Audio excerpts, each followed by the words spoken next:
Welcome to V force. Okay, நான் வந்து இதை பற்றி வந்து ரொம்ப நாளாக பேசணும்னு நினச்சிட்டே இருக்கிற அந்த விஷயம் தான்.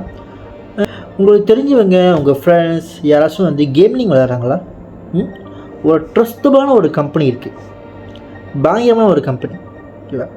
இந்த கம்பெனியில் நீங்கள் காசு போட்டிங்கனாக்கா பயங்கரமாக வந்து உங்களுக்கு காசு கொட்டும். ஒரு 6 மாதம் கொட்டும். அதுக்கப்புறம் வந்து எல்லாம் போயிடும்.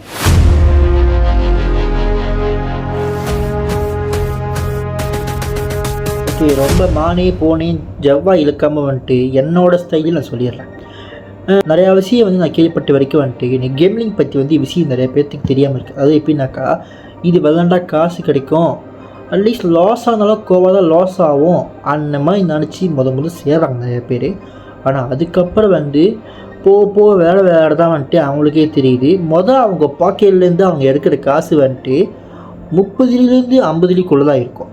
ஆனால் அதுக்கப்புறம் வந்துட்டு அவனுக்கு மொத்தமாக நம்மக்கிட்ட வந்து எவ்வளோ எடுப்பான்னு நமக்கே தெரியாது. 100 ஆகும், 300 ஆகும், 500 ஆகும், சில சமயத்தில் வந்து 1000 மேலேயே போகும். நம்ம பாக்கெட்டில் வந்து போகிற காசு அவ்வளோதான். நம்ம வந்து இந்த கேம்லிங்கை வந்துட்டு சாதாரணமாக நினச்சி விளாட்றோம். ஓகே, ஃபஸ்ட்டு கேம்லிங்னாக்கா நார்மல் கேமிங் நினச்சிக்க போகிறீங்க. இது கெசினோ கேமிங். ஓகேவா? அதாவது சூதாட்டம் தமிழில் சொல்லணுனாக்கா. கேம்லிங் விளையாடுறதுனால வந்துட்டு எவ்வளோ பெரிய ஆபத்து இருக்குது உங்களுக்கு தெரியுமா? எவ்வளோ பேர் இறந்துருக்காங்க தெரியுமா? எவ்வளோ பேர் அதில் மாட்டி சிக்கி கடைசியாக வந்துட்டு சூசைட் வேக்கும் ட்ரை பண்ணியிருக்காங்க. ஆனால் அதுக்கு வரைக்கும் போய் நிறைய பேர் வந்து திரும்பி வந்திருக்காங்க. அந்த மாதிரி நடந்திருக்கு நிறைய விஷயம். ஒரு சில பேர் வந்து இருக்கிற காசு எல்லாத்தையும் இழந்துட்டு வந்துட்டு அதெல்லாம் வந்து வெளியே சொல்லவே முடியாமல், நான் வந்து கேம்லிங்கில் காசு போட்டு ஏமாந்துட்டேன் அப்படின்னு சொல்ல முடியாத அளவுக்கு இருக்காங்க. ஒரு சில பேர் நினைக்கலாம், நான் கூட தான் கேமிங் விளையாடுறேன், ஆனால் எனக்கு ஒரு பிரச்சனையும் ஆகலை அப்படின்னு சொல்லிட்டு சுற்றிடாக்கலாம் வாய்ப்பு இருக்குது. ஏன்னா அவங்க எல்லாம் ஒன்றும் பட்டோன்னே அவங்களுக்கு தான் தெரியும். ஏன்னா கேம்லிங் வந்து எப்படிப்பட்ட ஒரு விஷயம்னாக்கா, அதாவது நம்ம எல்லோரும் வந்து உதாரணத்துக்கு வந்துட்டு ஒரு 10 பேர் வந்து அந்த கேம்லிங் அந்த டைமுக்கு விளையாடுறாங்கனாக்கா, உதாரணத்துக்கு ஒரு மணிலேருந்து ஒரு 3 மணி வரைக்கும் வந்து ஒரு கேமை வந்துட்டு உதாரணத்துக்கு ஸ்லாட் கேமை வச்சுக்கோமே, இந்த சுற்றுமே அந்த கேம் விளையாடுறாங்க வச்சுக்கோமே. அந்த கேமோட டியூரேஷன் டைம்னு ஒன்று இருக்கும். அதாவது 10லேருந்து 20 நிமிஷத்துக்குள்ளே இருக்கும். அந்த 20 நிமிஷத்துக்குள்ளே யார் வந்து அந்த கேமிங்கை வந்து கரெக்டான டைமில் வந்து விளையாடுறாங்களோ அவங்களுக்கு வந்து ஜாக்பாட் மேபி பெரிய தொகையெல்லாம் போய் சேரும். ஆனால் அந்த அவங்களுக்கு வந்து சேர்கிற காசு வந்து ஜஸ்ட் ஒரு 10% காசு தான். அதாவது எப்படின்னாக்கா, அந்த கேம் வந்து ஒரு 30 பேர் விளையாடுறாங்கனாக்கா 30 பேரில் வந்துட்டு 100% வந்துட்டு உங்களுக்கு எவ்வளோ பூருனாக்கா ஜஸ்ட்டு ஒரு 10% தான் உங்களுக்கு ஒரு காசு போகும். 30 பேரோட காசுலேருந்து உங்களுக்கு 10% தான் போகுது. அப்படின்னா அந்த கேமை நடத்துகிறவனுக்கு வந்து பேலன்ஸ் 90% போய் சேரும். புரியுதா? நம்மலாம் வந்து நீங்களாம் வந்து எவ்வளோ முட்டாளாக இருந்திருக்கீங்க உங்களுக்கு தெரியுதா? பேலன்ஸ் வந்து அந்த காசு வந்து மொத்தமாக அவனுக்குலாம் போய் சேரும். ஓகேவா? அவன் என்ன பண்ணுவான், ஓகே இவன் தெளிச்சிட்டான், இவனுக்கு காசு கொடுத்துருவோம். பேலன்ஸ் அந்த 30 பேரில் எந்த அளவுக்கு பாதிக்கப்படுவாங்க உங்களுக்கு தெரியுமா? நீ தெளிக்கிற காசு வந்து உன்னோடையது கிடையாது, வேற ஒருத்தனுடையது. வேற ஒருத்தன் கருவி தான் வந்து அந்த காசு நீ எடுக்கிற, அதான் உண்மை. வேற ஒருத்தவங்க தோப்பான் இங்கே நீ தெளிப்ப, அந்த மாதிரி நடக்கும். இதை வந்து நீங்கள் என்ன மாதிரி விளையாண்டாலும் ஒரு பயனும் கிடையாது. நம்ம எல்லாமே சாபத்தை தான் சம்பாரிச்சுட்டு இருக்கோம் தவிர வேறு ஒன்றுமே கிடையாது. அவனுங்க டார்கெட் பண்ணுறது எப்படின்னாக்கா, நீங்கள் ஒரு 50 போடுவீங்க, 50 போட்டு வந்துட்டு அதுக்கப்புறம் வந்து 50 விளாண்டே வந்து உங்களுக்கு ஒரு 6 கிடச்சிருக்கும். யோசிப்பீங்க, வாவ் மை காட் 50 போட்டு 6 கிடச்சிருக்கு, செம்ம, இதே கண்டினியூவாக விளையாடுவோம்னு சொல்லிட்டு விளையாட்டுருப்பீங்க. விளையாட வந்து உங்களுக்கு இன்ட்ரெஸ்ட் அதிகமாக இருக்கும்.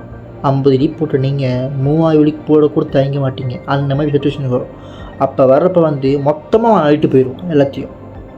ஆனால் அந்த சமயத்துக்கு நீங்கள் போகிறப்ப தான் உங்களுக்கு தெரியும் நம்ம வந்துட்டு கரெக்டான வேலை போல். அப்போ தான் உங்களுக்கு புரியும். அது மட்டும் இல்லாமல் வந்துட்டு அவனுங்க வந்து என்ன பண்ணுவானாக்கா உங்கள்கிட்ட அதிகமாக கொடுக்குற மாதிரி இருக்கும். அதான் நீங்கள் வந்துட்டு அதை விட அதிகமாகவே நீங்கள் இழந்திருப்பீங்க. அதான் உண்மை. இந்த சூதாட்ட விளையாடுறனால வந்துட்டு எவ்வளோ பெரிய விஷயம் நடந்திருக்கு தெரியுமா? எனக்கு வந்து அதாவது இதில் வேலை செஞ்சவங்க ஒருத்தவங்க சொல்லியிருந்தாங்க. என்னோடய ஃப்ரெண்டு வந்து ஒருத்தன் வந்துட்டு அவளோட ஃப்ரெண்டோட ஃப்ரெண்டு வந்து இடத்துல வேலை செஞ்சுருக்காங்களாம். அவங்க சொன்ன கதை தான் இது.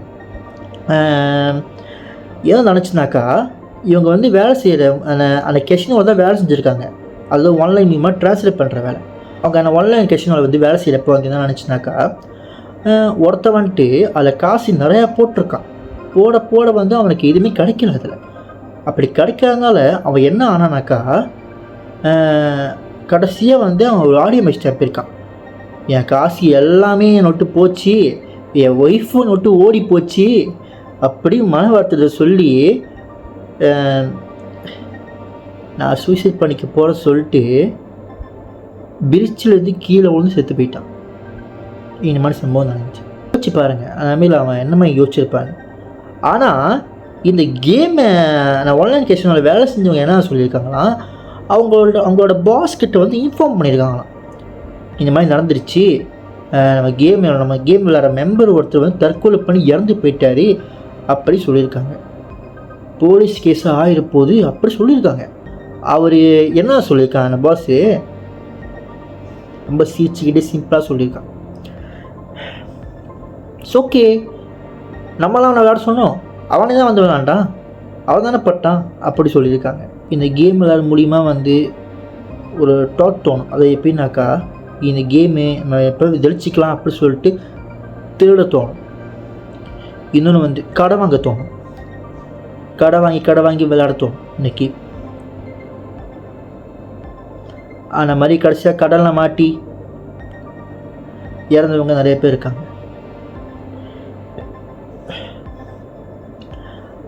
அதாவது இந்த விஷயம்லாம் வந்து வெளியே வராமல் இருக்குது. ஒரு சில வந்து இந்த பேர் அதாவது இந்த கெஷினோவை பற்றி நிறைய பேர் பேசாமல் இருக்காங்க வெளிப்படையாக. ஆனால் கம்பெனி பேர்லாம் என்னால் சொல்ல முடியாது, சொன்னாக்கா பெரிய விதமாக பிரச்சனை வரலாம். அதனால் நான் அந்த கம்பெனி பேரை சொல்லலை. ஆனால் அந்த கேமோட பார்ட்ஸை மட்டும் நான் வந்து இந்த வீடியோவில் காட்டுறேன், அது மட்டும் பாருங்கள். அதை பாருங்கள், பார்த்துட்டு போய் நீங்கள் விளையாட சொல்லிட்டு விளையாண்டுறாதீங்க, நாசமாக போயிடுவீங்க. அது வேண்டாக்கா, உண்மையாக சொல்கிறேன். ஏன்னா வந்து அந்த மாதிரி நடந்திருக்கு, இப்படிலாம் சொல்லக்கூடாது தான். ஆனால் இதெல்லாம் வந்துட்டு நிறைய விஷயம் நான் கண்ணால் பார்த்துருக்கேன். ஸோ அதான் வந்து இப்படி சொல்கிறேன். ஓகேவா? தேங்க்ஸ் ஃபார் வாட்சிங். ஓகேவா? உடனே ஒன்றா சொல்கிறேன், ஆன்டி கேம்லிங். ஓகேவா?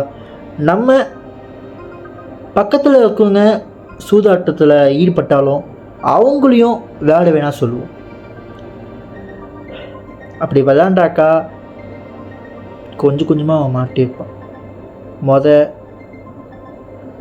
திருட ஆரம்பிப்பான், அப்புறம் முடியாத அளவுக்கு கடன் வாங்க ஆரம்பிப்பான்.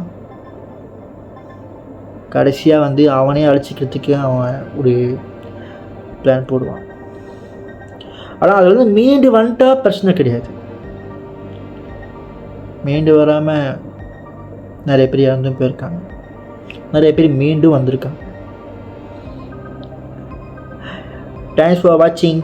நான் வந்து என்னோடய ஸ்லாங்கில் சொல்லியிருக்கேன், உங்களுக்கு வந்து புரிஞ்சிருக்கும்னு நான் நினைக்கிறேன். அடுத்து வந்து இன்னொரு விஷயத்தை நான் கொண்டு வருவேன், அதை பற்றி நான் பேசுகிறேன். ஏன்னா வந்து நிறைய பேர் வந்து இந்த மாதிரி விஷயத்தை பற்றி பேசாமல் இருக்காங்க. பேசி எனக்கு தெரியலையா கூட தெரில, ஏன் நானும் வந்து நோட் பண்ணுறதில்ல. நான் இதை பற்றி விசாரித்த வரைக்கும் எனக்கு இனிமேல் நியூஸ்லாம் வந்துச்சு. ஏன்னா என் கண்ணுக்கு நிறைய பேர் விளாட்றாங்க இந்த கேம்லாம். அதாவது என் கம்பெனியில் விளாட்றவங்க நிறைய பேர் இருக்காங்க, நானும் பார்த்துருக்கேன். அதான் வந்து இது ஷேர் பண்ண எனக்கு தோணுச்சு. இந்த கேம்லாம் நன்மையாக தீமையாக யோசித்தேன். தேங்க்ஸ் ஃபார் வாட்சிங். என்னோடய வீடியோவை சப்ஸ்கிரைப் பண்ண மறந்துடாதீங்க. ஓகேவா? லைக்கும் போட்டுருங்க, அப்புறம் ஷேரும் பண்ணிடுங்க. ஓகேவா? வணக்கம், நன்றி, பாய்.